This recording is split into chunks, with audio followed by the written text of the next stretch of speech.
Good morning, good evening, good afternoon, Internet world. This is Derek here with John and Edwin, and we're part of Car Data. And this podcast is called Auto Merch Talk, and we talk about different automotive industry stuff that's happening in the world. And today's topic is going to be on the mergers and acquisition.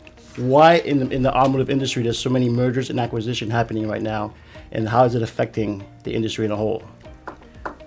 So there is, it's funny because there's always been a lot, and I think there's more now. But there's always a lot of consolidation in most industries, but especially in the automotive industry. But as far as mergers and acquisitions go, there's usually, as far as I know, there's a couple reasons to do it. It's when you want to expand and do what you know, or when you purchase other companies that are synergistic, complement what you're already doing. So, for example, if you own a dealership and you buy a body shop, it makes sense because you already got the customer base and you can refer them directly to your body shop and keep that money in house. So it's always a lot of mergers and acquisition activity in the automotive industry, but right now I think it has a lot to do with valuations of companies. So as far as they are in the stock market, the stock market's going gangbusters. So a lot of it you're seeing come from publicly traded companies that are throwing their weight around a little bit because they have the money to spend on it. Edwin, what do you think? So I think it's like Lithium Motors. They are now they're adding 34 dealerships to their 56 franchises. It's one of the largest transactions that they've done in the last, I think, like 10-15 years. That actually puts Lithia ahead of AutoNation in store count, which is amazing. Yeah, and obviously, Lithia, AutoNation, both publicly traded companies.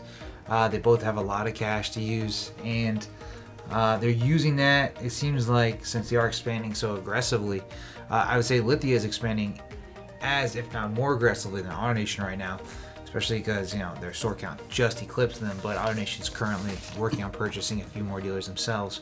In Colombia and South Carolina and some in Georgia. Yeah, they just keep buying up, and the main reasons it seems like is because they have a lot of cash, and it has to do with them they're both publicly traded companies, and they're offering dealer groups, dealer principals, blue sky. They're offering great deals.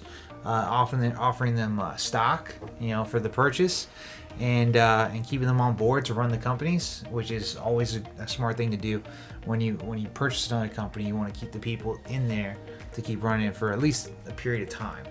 Okay. And it's like the synergy that you were talking. Like some of the acquisitions that are going on is like CDK purchased Roadster. Yeah. And Reynolds purchased. Yeah, Reynolds purchased. I think Gugaboo. Gubagoo. I call it Gubagoo. Gubagoo. It is Gubagoo. Gubagoo. One of the most interestingly named companies in the automotive space. But if you look at it, think about, obviously we're a HomeNet LSP, last service provider. We resell HomeNet products. But if you think about HomeNet, it's owned by Cox right. Automotive. And Cox Automotive owns, probably over a dozen companies. Generally, they focus, SAS. They're just software companies. So, if it's vAuto, HomeNet, DealerTrack, they own a bunch of companies. And when you make purchases like that, like CDK makes a purchase or Reynolds makes a purchase, those are, it seems like they're more complementary purchases to help them expand what they can offer a dealership. Yeah, like what you said, the software suite. The software with the. Yeah. So it's for they just want to hit every portion of the buying experience for customers, and also for the dealer to be able to use them almost holistically as a product for every part of their dealership needs. So whether that's from marketing to purchasing to sales. So I think the mergers and acquisition activity is kicking up right now because there's a lot of cash. There's a lot of cash and a lot of people, just like everywhere. You see inflation in most things right now. but there's just a lot more cash. And dealers that are buying other dealers, Right. like these big dealer groups, that's a lot.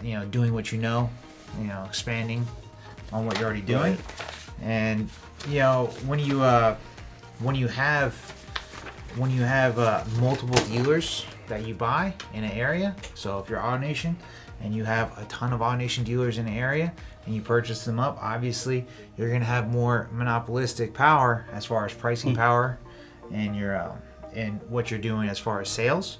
You have power if you own a lot of body shops, and if you own all the body shops in town, you got pricing power in that too. So you can kind of control the market.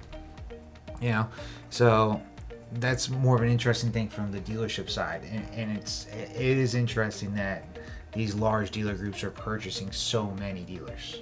Yeah.